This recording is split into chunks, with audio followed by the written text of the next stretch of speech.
ਸਾਰਿਆਂ ਨੂੰ ਜੈ ਯਿਸੂ ਮਸੀਹ ਦੀ। ਮਸੀਹ ਵਿੱਚ ਪਿਆਰਿਓ, ਅੱਜ ਮਾਂ ਕਲੀਸਿया पाक तसलीस महान त्यौहार मनाउंदी है। जी हाँ प्यारियों, साढ़े मसीह जिंदगी दा ईमान दी बुनियाद इस विच है कि एक खुदा दे विच तीन शख्स हाज़र ने। ये भेद नूं प्रकट करदी है, नाल ही साड़ी ईमान नूं अगे वधदी है। आओ प्यारियों, अज इस विषय ते मनन चिंतन करते हुए साढ़े ईमान नूं मजबूत बनाइए। प्यारियों, जद भी असी प्रार्थना शुरू करते हाँ, पाक तसलीस तो शुरू करते हाँ। बाप, बेटा अते रूह पाक दे नां दे उत्ते। प्यारियों, कलीसिया दियां सारे सैक्रमेंटां इस पाक तसलीस दे नां दे उत्ते शुरुआत करदी है। इहदे विच साडी ईमान नूं प्रकट करदे होइया प्रभु दियां फजल नूं कलीसिया मंगदी है। जी हाँ प्यारियो, हुण साडी कलीसिया दी ईमान दे वल साढ़े मन नूं ओहदे वल ध्यान करिए। कलीसिया सानू सिखाउंदी है बाप खुदा है, बेटा खुदा है, रूह पाक खुदा है। ये तिन्ना एक खुदा ने, तीन शख्सां ने। जी हाँ प्यारियों, खुदा बाप इस संसार नूं रचाया, ओदा प्यारा इकलौता बेटा प्रभु यीशु मसीह दुनिया नूं बचाया अते बाप अते मसीह तो निकले रूह पाक इस मसीह वल्लों मुकर कीता गया कलीसिया नूं पवित्रकरण बनाउंदे ने, नवीनीकरण बनाउंदे ने। जी हाँ प्यारियों, ये एक खुदा ने, इस एक खुदा विचों तीन शख्स ने अपने अपने कामां दे राही अपने अपने बारे प्रकट करते हैं। वो किवें एक खुदा आखदे हाँ। कलीसिया सानू सिखाउंदी है इलाही कुदरत अते ओदा प्रताप विच वो एक ने, नाल ही महिमा वाली शान विच उन्हां दे विच कोई भेदभाव नहीं हुंदे। महिमा वाली शान दे विच भेदभाव नहीं हुंदे। जी हाँ प्यारियों, ये एक तत्व, एक शान, एक इलाही कुदरत, एक ही प्रताप विच वे शामिल हो रहे हैं। जी हाँ प्यारियों, ये खुदा मुक्ति दे इतिहास दे विच अपने अपने समां विच ये तिन्ना ने प्रकट होया है। आओ प्यारियों, असी पवित्र बाइबल दे वल अगे वधिए, मन चिंतन करिए। असी उत्पत्ति ग्रंथ विच उदा एक बाब विच पढ़ते हाँ, परमेश्वर खुदा ने इस संसार नूं बनाया है। जी हाँ प्यारियों, इहदे राही इस कुल दुनिया दा करतार मालक कालक खुदा बाप वजों असी मनदे हाँ। और ये खुदा चुने हुए लोकां दे सामने प्रकट होया है, अपने आप नूं प्रकट कीता है। असी कुछ दे ग्रंथ 3 बाब आयत 2-3 विच असी पढ़ रहे हाँ। मूसा दा बुलाहट विच उस ओरेब दे पहाड़ विच खुदा बाप ने मूसा नूं अपने आप ਨੂੰ ਪ੍ਰਗਟ ਕਰਦਿਆਂ ਹੋਇਆ ਇਹ ਆਕਿਆ ਹੈ। 14 ਆਇਤ ਵਿੱਚ ਅਸੀਂ ਪੜ੍ਹਦੇ ਹਾਂ, मैं हाँ जो मैं हाँ। जी हाँ प्यारियों, वो खुदा हमेशा साढ़े नाल रहने वाला खुदा है। अज दे पहले पाठ दे विच कुछ दा ग्रंथ ओदा 34 बाब आयत 4 तो लेकर 6, 8 तो लेकर 9 तक असी पढ़ते हाँ। मूसा उस 10 आज्ञा दियां 2 पट्टियां लेंदे हुए उस प्रभु दे पहाड़ दे उत्ते चढ़ रहा है। बदल तो जो प्रकट होए खुदा बाप दी आवाज़ नूं सुन रहा है अते प्रभु दे अगे आखदा है। प्रभु उस नूं प्रकट करदा है, मैं दयाल परमेश्वर हाँ, मैं प्यार करने वाला खुदा हाँ अते मैं कृपा बख्शनहार हाँ। और मूसा प्रभु दे अगे आखदा है, जेकर तुसी साढ़े उत्ते कृपा बख्शदा खुदा है, जरूर तुसी साढ़े संग चलो। जी हाँ प्यारियों, वो मूसा नबी खुदा बाप दे अगे बेनती करदा है, मिन्नत करदा है, तुसी साढ़े संग चलो। जी हाँ प्यारियों, उस महान खुदा ਉਹਦੇ ਸੰਗ ਚੱਲਦੇ ਹੋਏ ਆਪਣੇ ਆਪ ਨੂੰ ਪ੍ਰਗਟ ਕਰਦਿਆਂ ਹੋਇਆਂ ਸਾਰੇ ਪ੍ਰਜਾ ਨੂੰ ਕਹਿੰਦਾ ਹੈ, ਤੁਸੀਂ ਮੇਰੇ ਚੁਣੇ ਹੋਏ ਪ੍ਰਜਾ ਹੋ, ਮੈਂ ਤੁਹਾਡਾ ਪ੍ਰਭੂ ਹਾਂ। ਇਸ ਲਈ ਕੁਝ ਦੇ ਗ੍ਰੰਥ ਉਹਦਾ 20 ਬਾਬ ਆਇਤ 1 ਤੋਂ ਅਸੀਂ ਪੜ੍ਹ ਰਹੇ ਹਾਂ, ਮੈਂ ਤੁਹਾਡਾ ਪਰਮੇਸ਼ਵਰ ਹਾਂ, ਮੇਰੇ ਸਿਵਾ ਤੁਹਾਡੇ ਲਈ ਹੋਰ ਕੋਈ ਨਹੀਂ ਹੈ। ਜੀ ਹਾਂ ਪਿਆਰਿਓ, ਉਸ ਖੁਦਾ ਆਪਣੇ ਆਪ ਨੂੰ प्रकट किया है। किस तरह प्रकट करता है?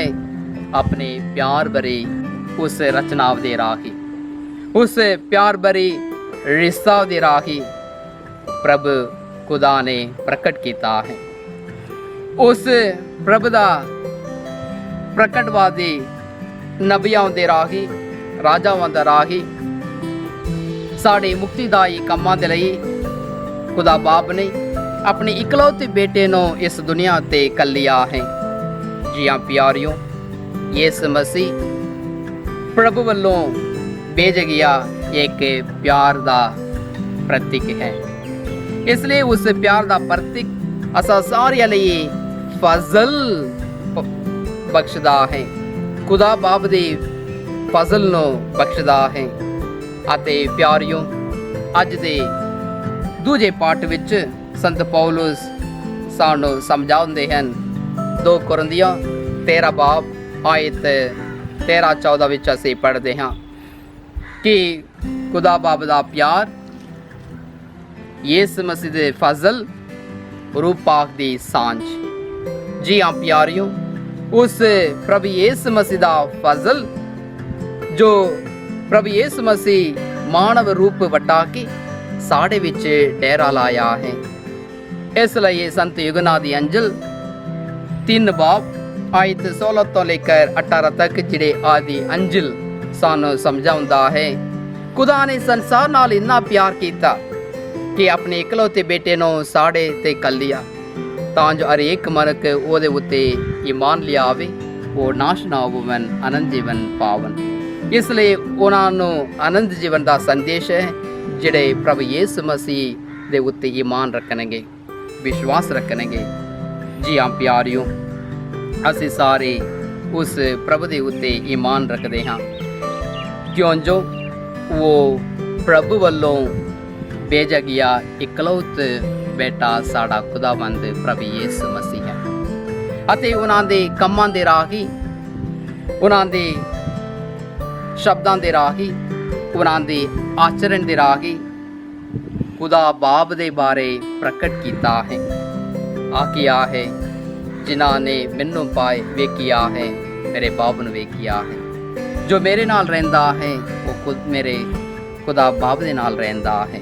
जी हाँ प्यारियों, वो खुदा प्रभु दी फसल दा एक वसीला साढ़े नाल रहने वाला है। इसलिए वो खुदा दा नाम है इमैनुअल, खुदा साढ़े नाल है। जी हाँ प्यारियों, वो खुदा अपने एक बाप दी मर्ज नूं पूरियां करदियां होइयां, मेरी मर्ज नहीं मेरी कलन वाले बाप दी मर्जी पूरी होवे, इस मकसद दे अनुसार वो सलीब उत्ते चढ़ाया गया, मर गया, दबिया गया, तीजों दिन वे जिउंदा होया, जिउंदा कर दिता। और जान तो पहला अस सारियां लई एक मददगार भेजन दी वायदा कीता है, एक सलाहकार आउण दा वायदा कीता है, और आखिया है मैं तुहानू अनाथ नहीं चढ़ांगा, तुहाडे लई एक मैं मददगार कल्लांगा। वो मददगार है रूपाक। वो रूपाक दा कम है अस सारियां नू पवित्र करना है, नवीनीकरण देना है। जिस तरह प्रभु यीशु मसीह ने अस सारियां नू प्रभु दे खुदा बाप दे कोल लेके गए, उसे तरह जड़े मसीह दा कम नू जारी रखते हुए रूपाक अपने वरदान नाल अपने फलां नाल कलीसिया नू अगे ले चल रहे हैं। जी हाँ प्यारियों, वो रूपाक दी शक्ति वरदान अस सारियां नू मिल रही है। अज दे जड़े दूजे पाठ विच संत पौलुस अस सारियां नू उस रूपाक दी शक्ति वरदान नाल असी मसा करदे हुए प्रभु दे नाल जुड़े रहने दी शक्ति दे लई वो दुआ करदा है। जी हाँ प्यारियों, ये कलीसिया अज महान ईसाई भैन भरावां दी महान भेद नूं मनाउंदी है। ये महान भेद कि बाप खुदा है, बेटा खुदा है, रूपा खुदा है, ये तिन्ना अपने अपने कम्मां दे राही इकमिक होकर मुक्तिदायी कम्मां विच शामिल हो रहे हैं ਅਤੇ अस सारियां नूं उस खुदाई फजल विच शामिल होने लई बुलाउंदे हैं। प्यारियो, इस गल नूं समझाउण लई संत अगस्तीन सानू बुलाउंदे हैं एक छोटी घटना दे राही, कहानी दे राही। एक छोटा बेटा समुद्र दे लाके बैठा होया सी ਅਤੇ एक उत्ते एक डूंगाई बनाउंदे होए समुद्र दा पानी नूं इस डूंगाई विच बरते जा रहा सी। जद संत अगस्तीन ने ਉਹਦੇ ਵਿੱਚੋਂ पार हो रहा सी और इस छोटे बेटे ਨੂੰ ਵੇਖਿਆ ਅਤੇ ਆਖਿਆ, बेटे ਤੁਸੀਂ ਕੀ कर रहे हो? उसने आखिया, मैं ये सारे समुद्र ਦੇ पानी ਨੂੰ इस डूंगिया ਵਿੱਚੋਂ भरना चाहता हाँ। संत अगस्तीन हंसने लगा, ਤੁਹਾਨੂੰ ये पता नहीं है इस कितनी वड्डी समुद्र के पानी ਨੂੰ ਤੁਸੀਂ इस डूंगिया ਵਿੱਚ भराओगे? और वो बच्चा भी संत अगस्तीन ਨੂੰ ਵੇਖ के हंसने लगा। ਤੁਸੀਂ भी इस छोटे दिमाग ਦੇ ਵਿੱਚ ਤੁਸੀਂ उस ਵੱਡੇ खुदा ਨੂੰ ਤੁਸੀਂ अपने मन ਵਿੱਚ दिल ਵਿੱਚ स्वीकार ਕਰਨ ਲਈ यत्न कर रहे हो। जी हाँ प्यारी, उस वेले संत अगस्तीन अपने खुदाई बारे सोचने लगा, परखने लगा, और मैं जितना भी मैं प्रभु के बारे लिखिया है, सोचिया है, विचार किया है, सब कुछ भी नहीं है। जी हाँ प्यारियों, ये महान भेद है, साड़ी इस दिमाग तो नहीं पहचान नहीं सकते हैं। अपने ईमान पर यात्रा विच मजबूत होकर असी उस प्रभु को पहचान सकते हैं, अनुभव कर सकते हैं। जी हाँ प्यारियों, जिस तरह एक पेड़ ओदा जड़ अते ओदा फल, ये एक प्रतीक है उस पाक तसलीस के बारे समझने दी। जिस तरह एक पेड़ ओदी जड़ अते ओदा फल तीनों एकमिक होकर उस फल को हरा भरा कराउंदा एक ही पेड़ आखते हैं, उस तरह बाप बेटा रूपाक अपने अपने कम्मां दे राही उस मुक्तिकाय कम्मां विच इलाही कुदरत प्रताप एक ही शान विच शामिल हो रहे हैं। जी हाँ प्यारियों, साढ़े परिवार वाले ध्यान देवे, माँ पियो अते बच्चे ये भी एक उस तरह दियाँ एक परिवार है जिस तरह पाक तसलीस इकमिक होकर उस अपने एक दूजे दे कम्मां नूं समझ रहे हैं, पूरा कर रहे हैं, उस तरह बराबर है। उस तरह परिवार विच भी माँ बाप बच्चे ये सारे इकमिक होकर समझन दे राही प्यार भरी जिंदगी राही असी प्रभु दे वल अगे वधन लई कोशिश करिए।